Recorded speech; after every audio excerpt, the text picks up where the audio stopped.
নমস্কার। This is Dr. Shogat Mukhopadhyay, Assistant Professor, Department of Bengali, Government General Degree College, Narayangarh, West Bengal। আমি আজকে যে বিষয়টা নিয়ে আলোচনা করব সেটা হচ্ছে ভারতবর্ষের ভাষা রাজনীতি, language politics in India. Bharatvarsha একটা বহুভাষিক দেশ। এখানে বিভিন্ন জনজাতি বিভিন্ন তাদের নিজস্ব ভাষা নিয়ে অবস্থান করছে। ভারতবর্ষের যে ভাষাগুলি আছে সেগুলি মূলত 4টি ভাষা বংশের অন্তর্গত: ইন্দো ইউরোপীয় ভাষা বংশ, দ্রাবিড় ভাষা বংশ, অস্ট্রিক ভাষা বংশ এবং ভর্চিনীয় ভাষা বংশ। গ্রিয়ারসন সাহেব, যিনি লিঙ্গুইস্টিক সার্ভে অফ ইন্ডিয়া নামক গ্রন্থের প্রণেতা, সারা ভারতবর্ষ জুড়ে ইংরেজ শাসনের সময় যিনি লিঙ্গুইস্টিক সার্ভে করেছিলেন, তার মতে ভারতবর্ষে মোট ভাষার সংখ্যা 179টি এবং উপভাষার সংখ্যা 544টি। সংবিধানে ভারতের এত ভাষা থাকলেও সংবিধানে ভারতে 22টি ভাষাকে স্থান দেওয়া হয়েছে। সেই 22টি ভাষা যথাক্রমে সংস্কৃত, বাংলা, ওড়িয়া, অসমিয়া, হিন্দি, উর্দু, তামিল, তেলেগু, মালায়ালাম, কন্নড়, মারাঠি, গুজরাটি, কোঙ্কনি, পাঞ্জাবি, কাশ্মীরি, বোড়ো, ডোগরি, নেপালি, মৈথিলি, মণিপুরি, সিন্ধি এবং সাঁওতালি। যদিও 1950 সালে যখন সংবিধানের 8ম তফসিলে ভাষার সংখ্যা ছিল মাত্র 14টি। 1967 সালে 21তম সংশোধনীতে যুক্ত হয় সিন্ধি ভাষা। 1992 সালে 71তম সংশোধনীতে যুক্ত হয় কোঙ্কনি, মণিপুরি এবং নেপালি ভাষা। 2003 সালে 92তম সংশোধনীতে যুক্ত হয় বোড়ো, ডোগরি, সাঁওতালি এবং মৈথিলি।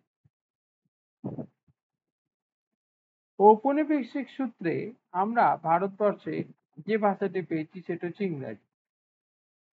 ইউরোপে বিভিন্ন জাতি যখন পৃথিবীর বিভিন্ন জায়গায় তাদের উপনিবেশ স্থাপন করার জন্য ছড়িয়ে পড়েছিল, তখন আমরা দেখতে পাই যে সেই সূত্র ধরে ইংরেজি, পর্তুগিজ, স্প্যানিশ এবং ফ্রেঞ্চ পৃথিবীর বিভিন্ন জায়গায় বিভিন্ন দেশে ছড়িয়ে পড়েছে। আমাদের ভারতবর্ষে দীর্ঘদিন ধরে রাজত্ব করেছিল ইংরেজরা। ইংরেজদের রাজত্বকালে ইংরেজি ছিল আমাদের সরকারি ভাষা, যার ফলে আমরা ইংরেজি পরোক্ষভাবে এবং প্রত্যক্ষভাবে দুভাবেই গ্রহণ করতে বাধ্য হয়েছিলাম। ইংরেজি ভাষার সূত্রে পশ্চিমী জগতের যে জ্ঞান বিজ্ঞানের যে দরজা, সেটিও আমাদের সামনে উন্মুক্ত হয়। 1600 খ্রিস্টাব্দে ইংরেজি ভাষা ছিল একটি মাইনর ল্যাঙ্গুয়েজ, কিন্তু দ্বিতীয় বিশ্বযুদ্ধের পর ইংরেজি একটি মেজর ল্যাঙ্গুয়েজে পরিণত হয়েছে। সারা বিশ্বে ইংরেজি এখন অপ্রতিহত গতিতে এগিয়ে চলেছে। ভারতবর্ষে স্বাধীনতার পরবর্তী সময়ে আমরা দেখেছি ভাষাভিত্তিক রাজ্য পুনর্গঠিত হয়েছে, কিন্তু তার আগে স্বাধীনতার পূর্ববর্তী সময়ে 1927 সালে জাতীয় কংগ্রেস ভাষার ভিত্তিতে রাজ্যভাগের কথা প্রথম ঘোষণা করেছিল। 1937 অক্টোবর এবং 1938 জুলাই মাসে এই প্রস্তাব আবার নতুন করে উত্থাপিত হয়। 1945-46 প্রকাশিত ইলেকশন ম্যানিফেস্টোতে কংগ্রেস এই সিদ্ধান্ত লিখিত আকারে প্রকাশ করে। 1947 জুন গঠিত হয় লিঙ্গুইস্টিক প্রভিন্সেস কমিশন। তারা ভাষাভিত্তিক রাজ্য পুনর্গঠনের পক্ষে মত না দিয়ে বিপক্ষেই মত দেয়। 1948 তৈরি হয় জেভিপি কমিটি। এই কমিটিও ভাষাভিত্তিক রাজ্য পুনর্গঠনের রাজ্য গঠনের পক্ষে কোনো মত ঘোষণা করেনি, অর্থাৎ তাদের অবস্থান ছিল ভাষাভিত্তিক রাজ্য পুনর্গঠনের বিপক্ষে। 1958 সালের 19 অক্টোবর জনপ্রিয় স্বাধীনতা সংগ্রামী প্রার্থী শ্রীরামুলু স্বতন্ত্র অন্ধরাজ্যের দাবিতে আমরণ অনশন করেন এবং 58 দিনের মাথায় তিনি মারা যান। এই স্বতন্ত্র অন্ধরাজ্যের দাবিতে তখন অন্ধ্রবাসীরা উত্তাল হয়ে ওঠে। প্রায় 3 দিন ধরে বিভিন্ন জায়গায় হানাহানি এবং হিংসাত্মক ঘটনা ঘটে। 1993 সালের অক্টোবরে স্বতন্ত্র অন্ধ্ররাজ্যের জন্ম হয়। সরকার বাধ্য হয়ে এই রাজ্য গঠন করে। তামিল ভাষী মানুষদের জন্য একটি রাজ্য গঠিত হয়, যার নাম হয় তামিলনাড়ু।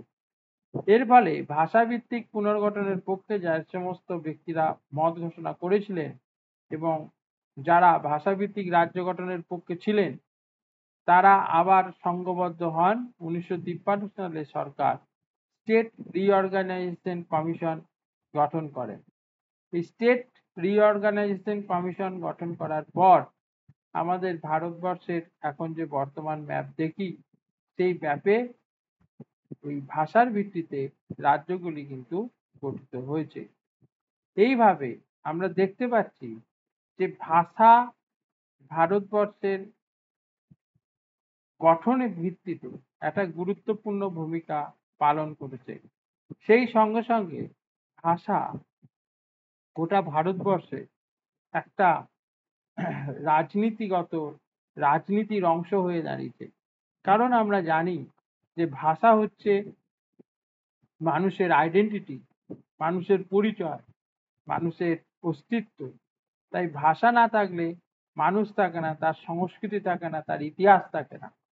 তাই ভাষাকে কেন্দ্র করেই মানুষের জাতীয়তাবাদ তৈরি হয়। ভাষাকে কেন্দ্র করেই মানুষের মনের মধ্যে যে ভাষাকে কেন্দ্র করেই মানুষের মনের মধ্যে আবেগ তৈরি হয়। সেই আবেগকে কেন্দ্র করে আমরা দেখতে পাই বিভিন্ন জায়গায় ভাষাভিত্তিক বিভিন্ন দাঙ্গা হাঙ্গামার ঘটনা ঘটেছে, রাজ্যের ঘটনা ঘটেছে, হাঙ্গামার ঘটনা ঘটেছে, লড়াইয়ের ঘটনা ঘটেছে। এই বিষয়টি নিয়ে আমরা পরবর্তীকালে আলোচনা করব। নমস্কার, ধন্যবাদ।